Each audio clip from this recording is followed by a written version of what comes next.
hipótese de incidência do imposto de renda.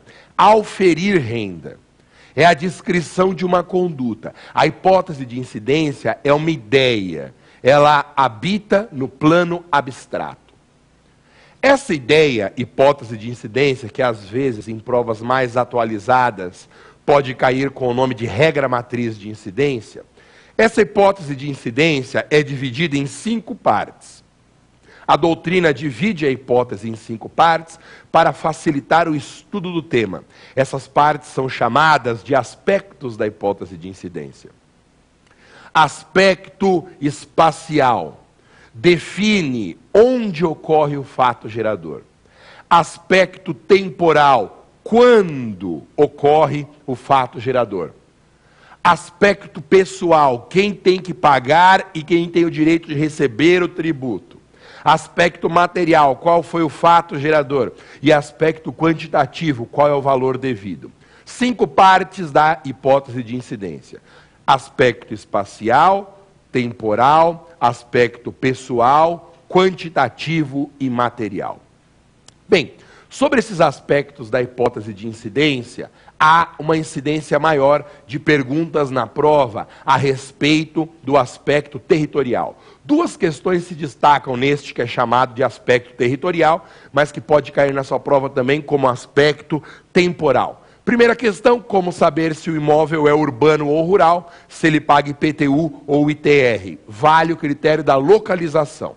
O imóvel será urbano quando localizado em área definida pela lei municipal como área urbana, desde que a área tenha pelo menos 2 melhorias. Outra questão importante do aspecto espacial envolve o ISS. Se a empresa prestadora tem sede no município X e sai do município para prestar o serviço no município Y, onde é devido o ISS? É um problema de aspecto territorial. Como regra, o ISS é devido no município da sede do prestador. Porém, essa regra possui exceções. A mais importante delas, já comentei aqui algumas vezes, é o serviço de construção civil. Construção civil não paga ISS na sede do prestador. Construção civil paga ISS no local da prestação. É devido ISS, sim, sempre no local que tem sede de a empresas, a prestadora ará, menos construção civil. Construção paga no local da prestação. Essa é a hipótese de incidência. Meu querido, não confunda hipótese de incidência com fato gerador. Romasa, como que eu vou confundir se eu nem sei o que é? Melhor ainda. É melhor não saber o que é e já aprender o certo do que fazer uma maçaroca de informações aí na sua cabeça. Enquanto a hipótese de incidência é uma ideia que habita no plano abstrato, o fato gerador é no plano real, ele ocorre no plano concreto. O fato gerador é a ocorrência concreta da situação descrita na hipótese de incidência. Lembra do caso imposto de renda? A hipótese de incidência é auferir renda. Aí alguém vai na prática e realiza essa conduta e tem um ganho patrimonial, aufere renda. Por exemplo, Renato aufere renda. Renato realizou o fato gerador do imposto. E aí aquela previsão normativa, que estava lá no plano da norma, pega esse indivíduo que realizou o fato como numa armadilha. E esse indivíduo que realizou o fato gerador descrito na hipótese passa a ter o dever de pagar o tributo. No mundo inteiro, a cobrança de tributo se dá por essa lógica binária. A previsão legislativa, hipótese de incidência ou regra matriz de incidência, e a ocorrência concreta chamada de fato gerador ou fato imponível.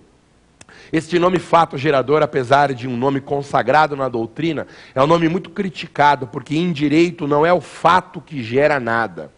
O que gera efeitos jurídicos é a incidência da norma sobre o fato, ou, se você preferir, a subsunção do fato à previsão normativa. Então, fato gerador é uma expressão equivocada, razão pela qual a doutrina tem preferido fato imponível, fato sobre o qual se impõe a incidência da norma.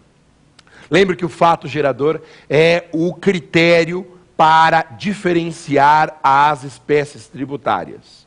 O critério conceitual para a diferenciação das espécies tributárias é o critério do fato gerador.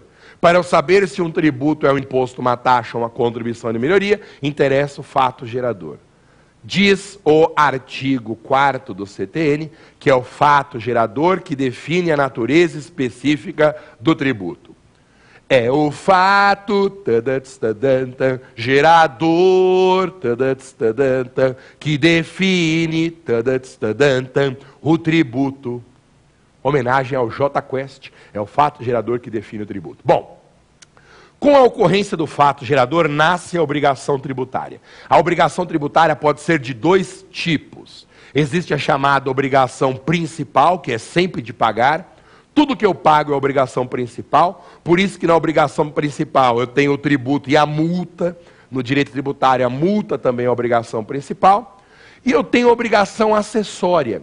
A obrigação acessória não é de pagar, ela é de fazer ou de não fazer. Perceba que o direito tributário diferencia a obrigação principal da acessória pelo objeto, pelo conteúdo obrigacional. Quando a obrigação for de pagar, ela é a principal, mesmo que o pagamento seja da multa. Quando a obrigação é de fazer ou não fazer, ela é acessória. Exemplo de obrigação acessória é emitir nota fiscal. Emitir nota fiscal é uma obrigação tributária que não é de pagar, então ela é uma obrigação acessória. Outro exemplo importante é enviar a declaração do imposto de renda para a Receita Federal. É uma obrigação acessória porque é uma obrigação de fazer. Lembre-se que quando a obrigação acessória é descumprida, ela se converte em principal. Quando a obrigação acessória é descumprida, ela se converte em principal. E você sabe disso. Se eu não enviar a declaração do imposto de renda, se eu descumprir a obrigação acessória, acontece o quê? Eu sofro a incidência de uma multa. Multa é obrigação principal. Então a obrigação acessória foi descumprida e ela se converteu em obrigação principal. A obrigação tributária é uma relação jurídica como outra qualquer. É um vínculo estabelecido pelo direito e que une sujeitos de direito. A obrigação tributária tem um objeto, que nós já vimos que varia, conforme a obrigação seja principal e acessória, e tem dois polos relacionais. De um lado, o polo ativo, que é o credor, de outro lado, o polo passivo, que é o devedor. No polo ativo da obrigação tributária, como regra, estão as entidades federativas, União, Estados, Distrito Federal e municípios. Excepcionalmente, o polo ativo pode ser ocupado também por entidades parafiscais, como conselhos de classe, OAB, CRM, Corecon, CREA, e também por entidades sindicais. Quando um conselho de classe cobra uma anuidade, ele está no polo ativo da obrigação tributária. Quando um sindicato cobra uma contribuição sindical, ele ocupa o polo ativo da obrigação tributária. Já o polo passivo também pode ser ocupado por duas figuras. Contribuinte. Contribuinte é o devedor que tem relação pessoal e direta com o fato gerador. Contribuinte é o devedor que realiza o fato gerador. E responsável tributário. Responsável tributário é todo devedor que não é contribuinte. Responsável tributário é quem tem uma relação pessoal e indireta com o fato gerador. Por exemplo, o empregador é responsável tributário por fazer a retenção do imposto de renda na fonte sobre a remuneração do empregado. Por que que é um caso de responsabilidade? Porque o empregador não é contribuinte desse imposto de renda. Não foi ele que realizou o fato gerador, não foi ele que auferiu renda. Ele tem uma obrigação e não é contribuinte, é responsável tributário.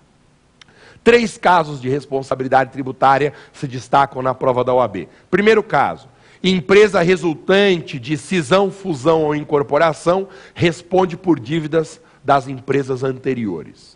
Então não adianta eu transformar a empresa X em 2 empresas por meio de uma cisão, empresas Y e Z, não adianta achar que isso vai eliminar o dever de pagar tributo, porque as empresas resultantes respondem por dívidas da empresa anterior. Segundo caso, é empresa que adquirir de outra estabelecimento ou fundo de comércio, só responde por dívida da empresa adquirida se mantiver o mesmo ramo comercial. Eu estou analisando